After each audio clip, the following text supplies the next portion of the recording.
বিশ্বকাপে বড় অঘটনের জন্ম দিয়েছে ইকুয়েডর। 4 বারের বিশ্ব চ্যাম্পিয়ন জার্মানিকে প্রথমবার হারিয়ে ইতিহাস গড়েছে দক্ষিণ আমেরিকার দলটি। এই গ্রুপের অন্য ম্যাচে কুরাসাওকে হারিয়ে প্রথমবারের মতো বিশ্বকাপের নকআউট পর্ব অনেকটা নিশ্চিত আইভরি কোস্টের। বিশ্বকাপে এই গ্রুপের শেষ ম্যাচে নাটকীয়তা আর ইতিহাস দুটোই হয়েছে একসাথে। এবারের আসরে জার্মানির বিপক্ষে প্রথম গোলের দেখা পায় ইকুয়েডর, আবার এই ম্যাচেই তাদের প্রথম জয়।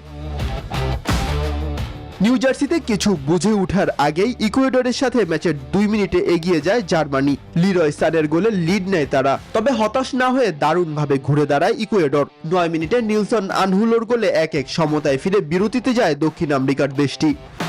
বিরতির পর আক্রমণের ধার বাড়ায় ইকুয়েডর। 77 মিনিটে গঞ্জালো প্লাটার গোলে 2-1 লিড নেয় সেবাস্তিয়ানের শিষ্যরা। ম্যাচে 62% বল নিজেদের দখলে রেখে ম্যাচে ফেরার চেষ্টা চালায় জার্মানরা, তবে শেষ পর্যন্ত ইতিহাসের প্রথমবার ইকুয়েডরের কাছে 2-1 গোলে হেরে মাঠ ছাড়তে হয় জুলিয়ান নাগালসম্যানের শিষ্যদের।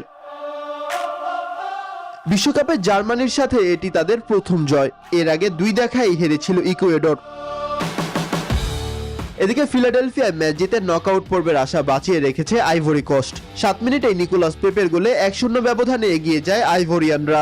দ্বিতীয়ার্ধে আক্রমণের ধার বাড়ায় আইভরি কোস্ট। 64 মিনিটেই নিজের দ্বিতীয় গোলে 2-0-তে জয় নিশ্চিত করে নিকোলাস পেপে।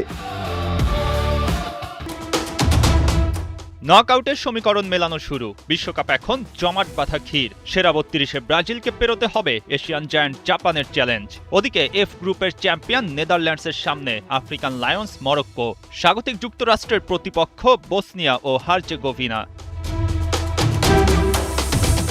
গ্রুপ এফ রানার আপ খেলবে 5 বারের বিশ্ব চ্যাম্পিয়নদের সাথে। হিসাবটা ছিল বরাবর। একদিকে নেদারল্যান্ডসের মুখোমুখি হয়েছিল তিউনেশিয়া, অন্যদিকে জাপানের সাথে লড়াইটা ছিল সুইডেনের। সেলেসাও ভক্তরা বেশ মনোযোগ দিয়ে ম্যাচ দুইটিতে নজর রাখে। ফার্স্ট 11 ওলটপালট করে সুইডেনের সাথে লড়াই করে জাপান। ম্যাচটি শেষ পর্যন্ত ড্র হয় 1-1 গোলে। ওদিকে তিউনেশিয়া সুবিধা করতে পারেনি ডাচদের বিপক্ষে। নেদারল্যান্ডস ম্যাচের 7 মিনিটেই 2-0 গোলে এগিয়ে যায়, আর ওতেই জয়টা আপন হয়ে যায় ডাচদের নামে। পরে তিউনেশিয়া 1 গোল দিলেও নেদারল্যান্ডসের আরও 1 গোলে 3-1 ব্যবধানের জয়ে শেষ হয় ম্যাচ। হিসাব পরিষ্কার হয়ে যায় তখনই। জাপান 3 ম্যাচ খেলে 1 জয় ও 1 ড্র নিয়ে 5 পয়েন্ট। তারা নিশ্চিত গ্রুপ রানার আপ, আর তাদের প্রতিপক্ষ লাতিন পরাশক্তি ব্রাজিল। আর নেদারল্যান্ডস 3 ম্যাচ খেলে 2 জয় 1 ড্র, নেই কোনো হার। ডাচরা 7 পয়েন্ট নিয়ে গ্রুপ চ্যাম্পিয়ন তকমা লাগায় নিজেদের গায়ে। একই সাথে প্রতিপক্ষ হিসেবে নিশ্চিত হয় মরক্কোর নাম। আগামী 29 জুন রাত 11টায় যুক্তরাষ্ট্রের হাউস্টন স্টেডিয়ামে জাপানের বিপক্ষে রাউন্ড অফ 32-তে লড়বে ব্রাজিল। ওই ম্যাচে যারা জিতবে তারাই নিশ্চিত করবে পরের রাউন্ড, আর হারলেই সরাসরি বিদায়। লাতিন জায়ান্টের জন্য মোটেও সহজ হবে না ম্যাচটি।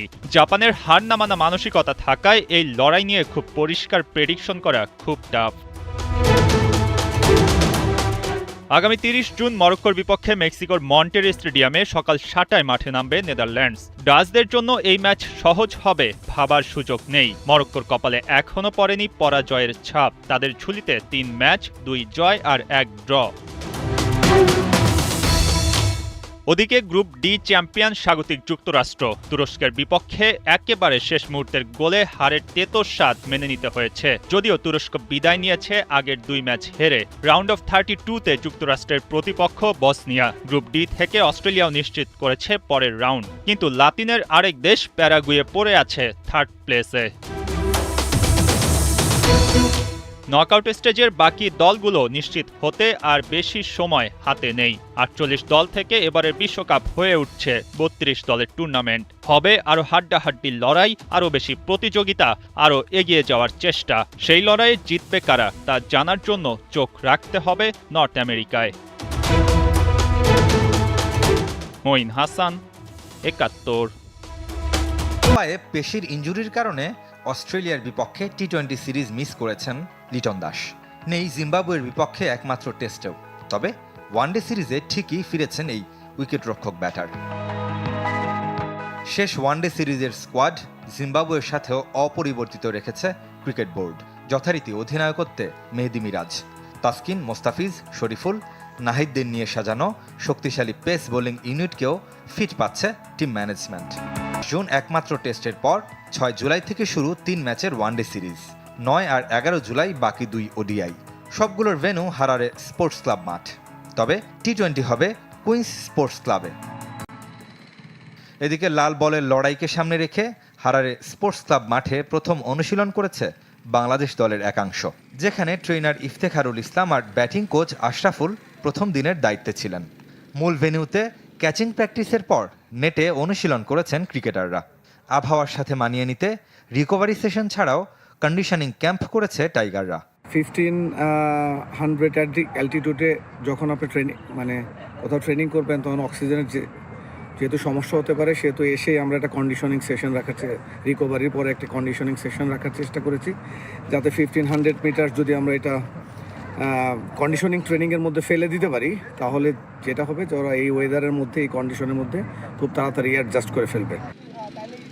ঘরে বাইরে শেষ 4 ওয়ানডে সিরিজের সবকটিতে জিতে আত্মবিশ্বাসের তুঙ্গে মেহেদী মিরাজের দল। রিদওয়ান শুয়েব, চ্যানেল 20।